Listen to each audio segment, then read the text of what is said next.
since Michael and I, my husband, have been taking these unbelievable longevity products, the Mighty 90, 91 essential nutrients, it's basically been a life-altering experience for both myself and my husband. Our health has radically shifted with more energy, better sleep, better digestion, just any number of things.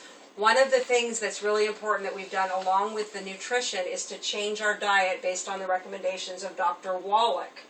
So today I want to talk to you about a gluten-free bread, very simple recipe that I've been doing. We've basically eliminated all gluten from our diet, as well as all bottled oil, which he recommends because of its turning into an oxidative stress, turning into something that's not a free radical. So he's eliminated all oils, and we've eliminated all gluten. Anyway, this simple, easy gluten-free bread that I make turns out to be really pretty good. It's very simple. So what I do is I take 4 cups of dry flour. I'm using a combination of 2 gluten-free flours here. This is just an all-purpose baking flour. It doesn't have a lot of flavor to it, but it's a great one. They're both by Bob's Red Mill, but you can really use any gluten-free baking mix or flour. This one's hearty whole grain bread mix. It has a little bit of a caraway flavor to it, which I really like in more whole grains. But any combination is great. What I do is I take 3 cups of the flour to 1 cup of this protein powder. It's Bioplex Nutrition, 100% whey protein powder. And I buy this from a company called vitaminlife.com. It's very inexpensive, and it's an excellent protein powder to add to any kind of a protein shake. And like I said, I bake with it. So I have 1 cup of this and 3 cups of gluten-free flour. To that, I add, for dry ingredients, I add 1 teaspoon of baking soda and 2 teaspoons of baking powder, 1 teaspoon of salt, 2 teaspoons of cinnamon, and ½ a teaspoon of nutmeg. Those are the dry ingredients.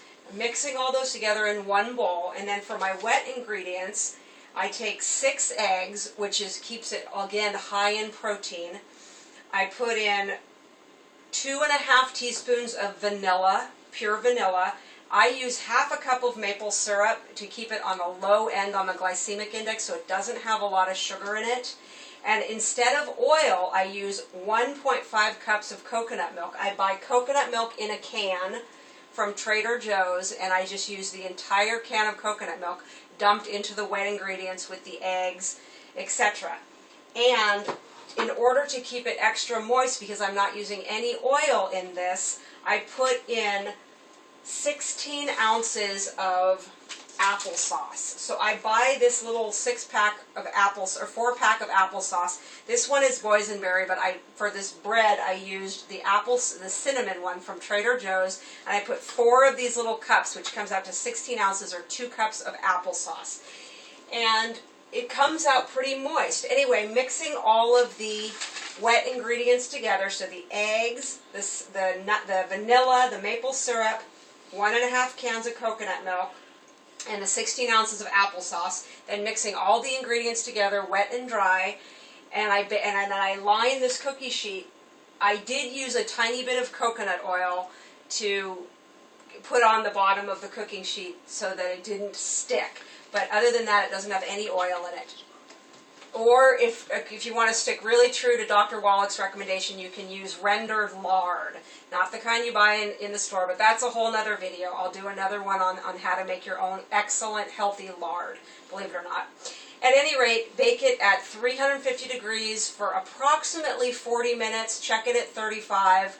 And it's just a really yummy, cut it in big slices and have it for breakfast with peanut butter or almond butter. It's an excellent, easy, semi-sweet, but not heavy on the sugar, tasty, gluten-free quick bread.